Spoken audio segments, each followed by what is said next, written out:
Assalamu alaikum, dear viewers. We are back with the most anticipated series, The World of the Jinn. And today, we will explore and discuss various other aspects of the Jinn so that we may educate ourselves regarding this creature of Allah, regarding whom innumerable misconceptions are widespread. In the last episode, we discussed Iblis, his reality, and the Jinn eat and where they live. In today's episode, we will get to know about the certain powers of the Jinn in detail. So without further delay, let us start the video. When we talk about the powers of Jinns, what are the first thoughts that come to our mind? Most of us may answer that the Jinn can lift objects. They can perform some kind of magic. And most commonly, they can possess people. Because all of these abilities are shown in various movies, and hence we can derive such assumptions about them.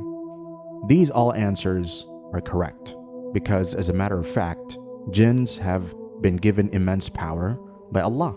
And these powers are such that human beings can never match them, even with their sophisticated machines. They can lift heavy objects, they can build huge buildings, they can fly, and they can cover large distances in a matter of seconds. Allah subhanahu wa ta'ala says in the Quran, they made for him whatever he desired of sanctuaries, statues, basins as large as reservoirs, and cooking pots fixed into the ground. We ordered, work gratefully, O family of David. Only a few of my servants are truly grateful. Here in this verse, Allah subhanahu wa ta'ala mentioned some specific tasks that Sulaiman alayhi salam used to order the jinns who were under his control to do. The tasks are constructing huge buildings, sanctuaries, statues, and massive basins, as well as enormous cooking utensils. These are very few of the many abilities of the jinn that show that they have definitely much higher capability and strength that we humans have. In another Quranic verse, we can find that not only have the jinns been granted great and massive strength, but they have also been gifted with unimaginable speed. Allah subhanahu wa ta'ala says in the Quran, Solomon asked, O chiefs, which of you can bring me her throne before they come to me in full submission? One mighty jinn responded, I can bring it to you before you rise from this council of yours, and I am quite strong and trustworthy for this task.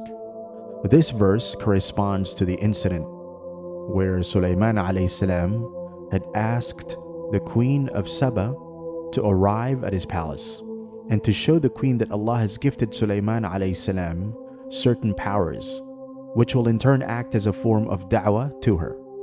He asked the chiefs from among his kingdom to bring her throne from Yemen to Palestine before the arrival of the queen, so that she may be filled with awe.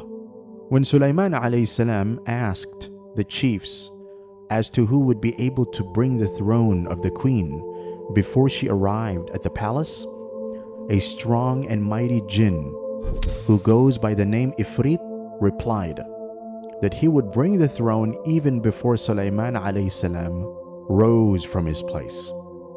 This depicts that the jinns are so blessed with super speed, as Ifrit claimed to bring the throne of Saba from Yemen to Palestine in a matter of a few seconds.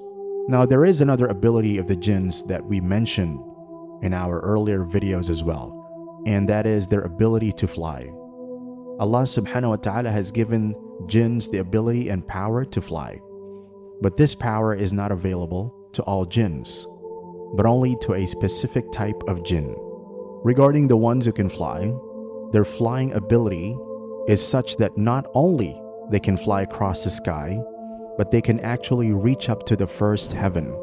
Many times we see shooting stars in the sky, and there are some ignorant people, even Muslims, believe that whenever one gets a chance to witness these shooting stars, one should make a wish, and that wish will definitely come true. while the reality is so much different than their superstitious beliefs. In reality, the disbelieving jinns, who have the ability to fly to the first heaven, try to eavesdrop on any hidden information that Allah subhanahu wa ta'ala had only revealed to the angels.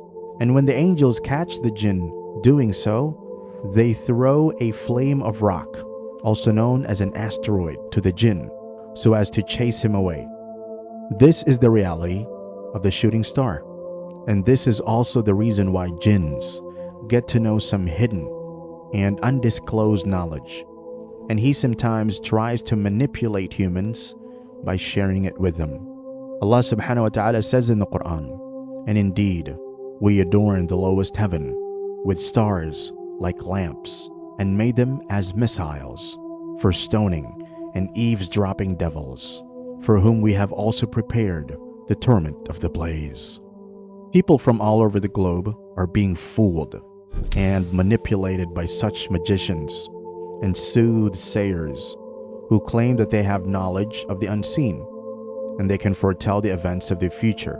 In reality, they are disbelievers who have such jinns as their aid, who keep telling them the minimal knowledge that they have gained by eavesdropping the angels from the first heaven. Aisha reported, some people asked the Messenger of Allah, peace and blessings be upon him, about soothsayers. The Prophet said, "They are upon nothing." They said, "O Messenger of Allah, sometimes they speak about things that come true." The Prophet said, "Those are the words snatched by the jinn who whisper it into the ears of their friends, and it is mixed with more than 100 lies."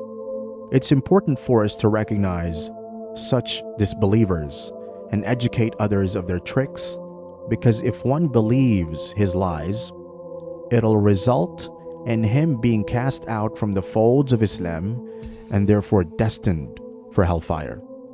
Abu Hurairah reported, the Messenger of Allah, peace and blessings be upon him, said, "Whoever goes to a fortune teller and believes in what he says, or approaches his wife for intercourse while she is menstruating, or approaching his wife for intercourse from her backside, he had nothing to do with what has been revealed to Muhammad."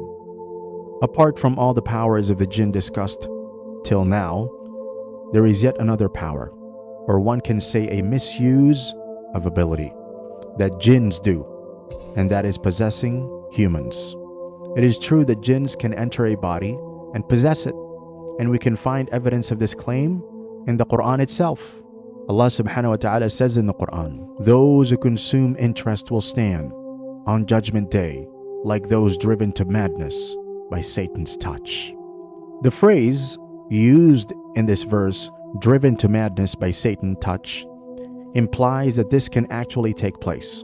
And when Satan of jinn enters the body of any individual, he loses his mind and body control, similar to a madman.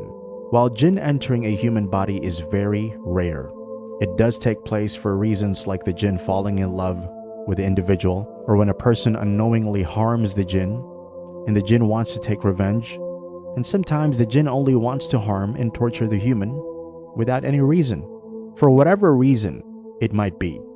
It is certainly true that such incidents do take place, and when such incidents occur to someone, ruqya, or exorcism, is performed upon him to expel the jinn out of the body. But if one purifies himself, keeps his tongue moist with the dhikr of Allah, prays the obligatory prayers, and recites the morning and evening Adhkar, he will be safe even from the mightiest of the jinns. So that was all in today's video. We hope that we were able to educate you about the major powers that the jinn have been gifted with, and how we ought to be careful against soothsayers and such disbelievers who do nothing but lie. If you found today's video engaging and informative, make sure to like and share this video. Do subscribe to the channel for the latest videos, and stay tuned for more videos in this series. Until next time, Assalamu alaikum.